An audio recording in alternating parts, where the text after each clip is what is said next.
Saya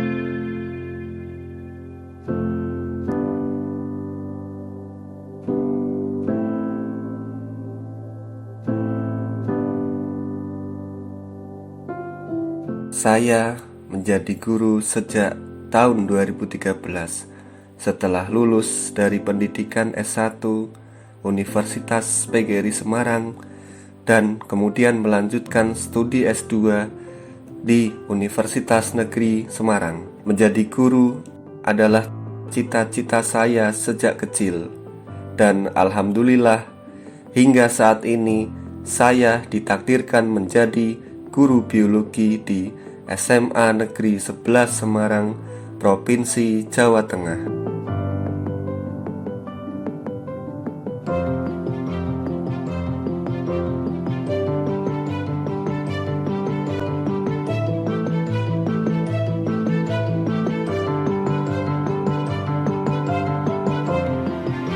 Pembelajaran biologi sejatinya dilakukan secara interaktif.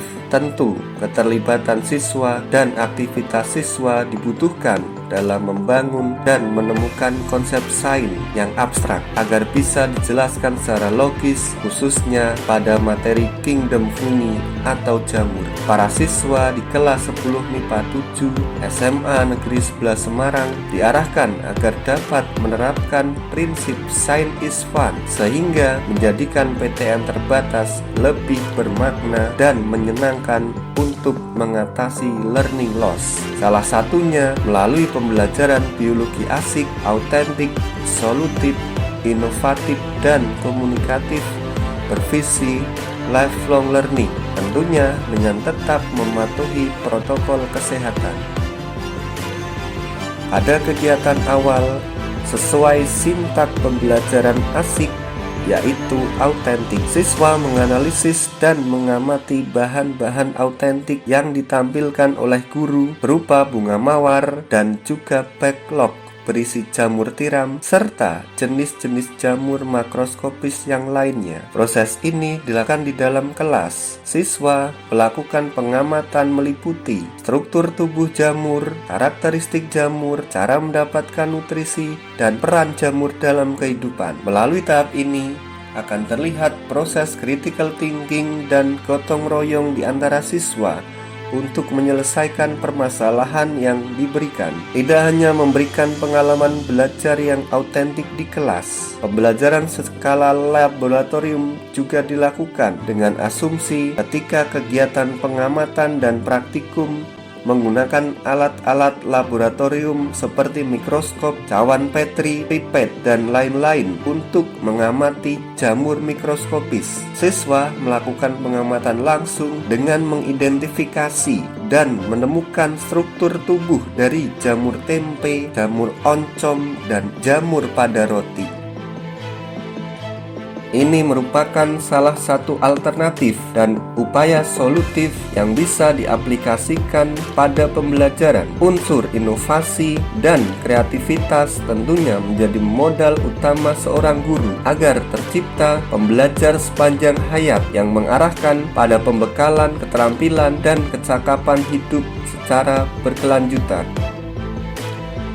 Pembelajaran interaktif dan inovatif selanjutnya dilakukan melalui permainan tradisional dakon. Permainan dakon sudah dimodifikasi sedemikian rupa mulai dari teknis permainan dan juga terdapat beberapa kartu soal sehingga memungkinkan untuk digunakan dalam pembelajaran. Permainan dakon yang dimasukkan memberikan kontribusi positif kaitannya dengan hasil belajar, aspek sikap, dan juga pengetahuan. Selain tentu dilakukan penilaian harian di akhir pembelajaran menggunakan platform Microsoft Office Teams 365. Sesuai arahan Mas Menteri Pendidikan, Kebudayaan, Riset, dan Teknologi Nadiem Anwar Makarim, jadilah pelajar Pancasila yang banyak tanya, banyak coba, dan banyak karya. Siswa diarahkan untuk membuat penugasan proyek sebagai tindak lanjut dari pembelajaran yang berlangsung berupa desain desain grafis, kartu identifikasi smart atau biasa disingkat KIS, materi fungi atau jamur. Kartu ini dibuat dengan memanfaatkan teknologi semisal Canva for Education, Poster My Wall, atau aplikasi lain.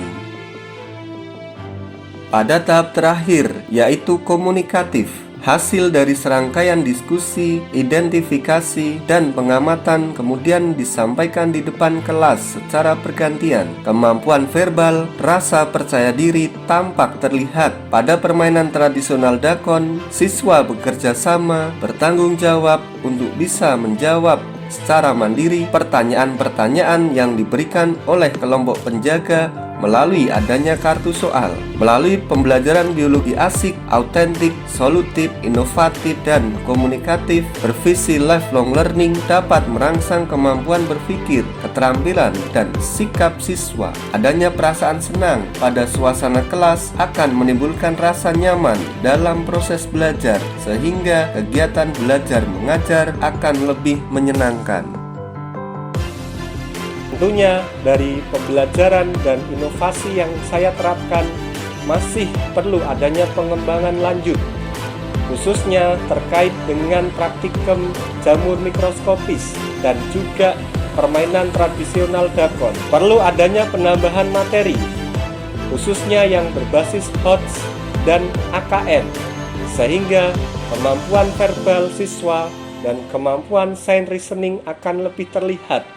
Hal ini jelas akan mendukung proses pembelajaran tatap muka terbatas agar lebih menyenangkan dan bermakna, sehingga dapat mengatasi adanya learning loss selama pandemi COVID-19 dan tercipta pembelajar sepanjang hayat.